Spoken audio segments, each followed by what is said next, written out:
Welcome, amazing field instructors. Today we're going to learn about time logs. This is going to be one of the most important features of the eMedley system, as your students will be entering time hopefully every week that you can approve. Go ahead and log into your eMedley account. This is your desktop. Hopefully you watched the training on creating the quick links or shortcuts. This is what it would look like. This will get you to where you need to go the quickest and easiest. However, you can also go the traditional way. At the top menu, you'll see clinical. If you open that up, it'll show approve or denied time logs, which is the same as the shortcut on the desktop. Once you click that, it'll bring it to the time log screen, which looks like this. If you have multiple students, it'll list your student names off to the left-hand side. You'll see here, I'm supervising Mock Nate and Carmel Burns, our program assistant. Off to the right-hand side, the time logs can be in various states of status. It can be impending, denied, or approved. So let's take a look at what this might be like as we look into working with time logs today. On the left-hand side, if you want to do a single time log selection, go ahead and select that on the left-hand side, check mark. To the upper right-hand side, you'll see approve or deny. You can click one of those. If you click approve, it'll open up this window. It seems redundant, but it is allowing you to enter some optional notes if you want. If not, that's totally fine. Just go ahead and click approve one more time. As the screen refreshes, it will change that status. So don't panic if for some reason you approved it and then look over and it's still pending. Once you refresh your browser or go in and out of this screen, it will change the status. If you want to see inside the time log to see exactly what the student entered, you can double click on any of the time logs to let you in. Now this year, it's actually going to be critical that you do take a look at these occasionally, or even the ones that they enter, because this year the students are going to be required to actively make connections between what they did in the practicum that day, the daily activities, with the competencies that they're supposed to be demonstrating for their program requirements for CSWE, the Council on Social Work Education. So let's take a look at that. Let's say you double clicked on the time card there. You can see that the student came in at 8 a.m. and left at 5 p.m. In the upper right-hand side, I'm just designating that you can still approve or deny that time card or time log in this window. So the student came in 8 a.m., 5 p.m. Right here, this is going to be one of the new fields that students see on their end. It's a required field for them. However, this is going to be something that you really want to pay attention to, because this will begin to show you what the students perceive as growing in competency during that practicum day and throughout their practicum. As they perform their daily activities, they need to make these connections as to the competencies they're demonstrating. So it really will be fascinating from your perspective to see how they interpret what they did with the competencies they're demonstrating.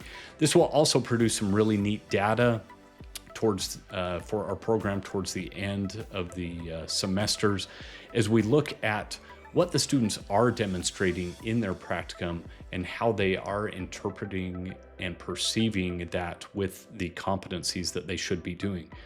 This will also help you when it comes to evaluation at the end of fall and at the end of spring. This will make a more direct link between what they're doing and what you should be rating them on as far as competencies.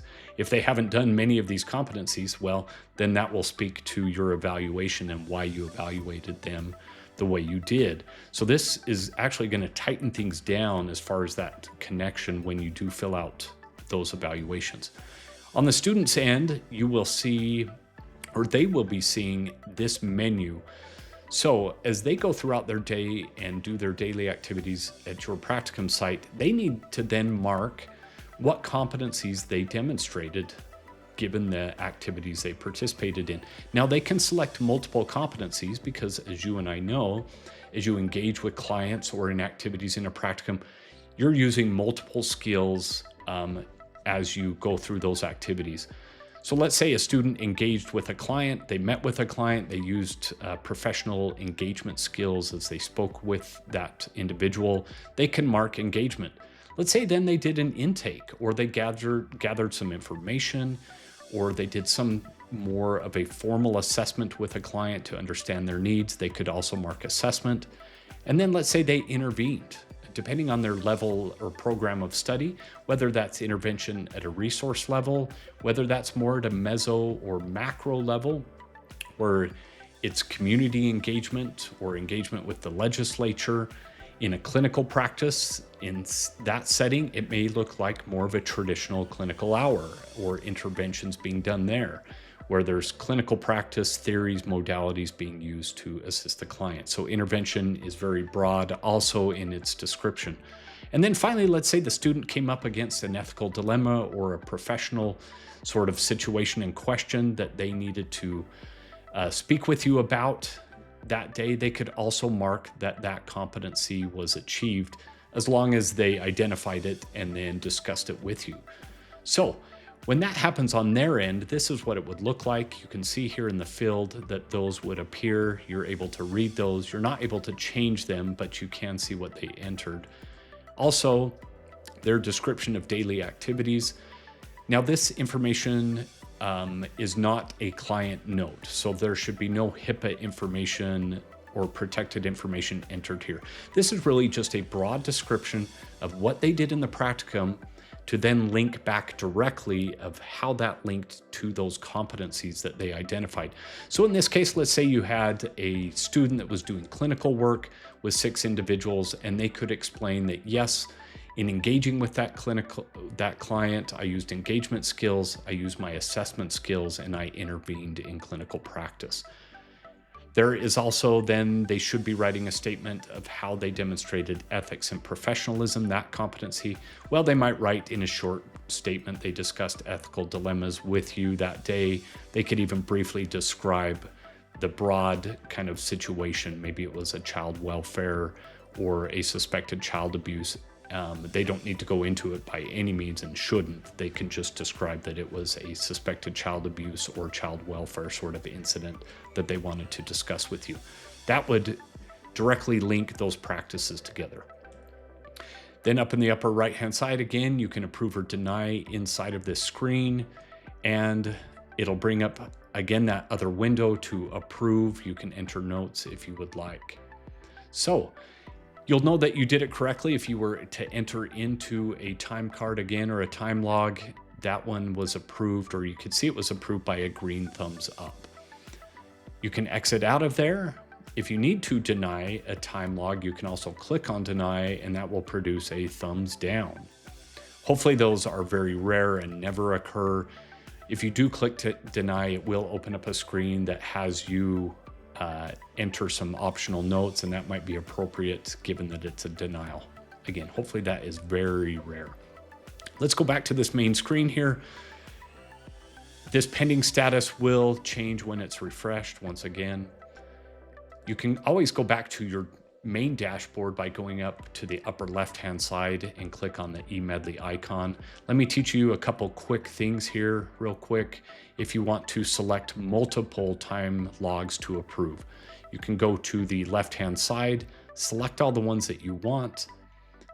You can go to the upper right-hand side where it says approve. That'll open a window saying, are you sure you want to approve all these at one time? You can enter some notes if you want to, and then click approve.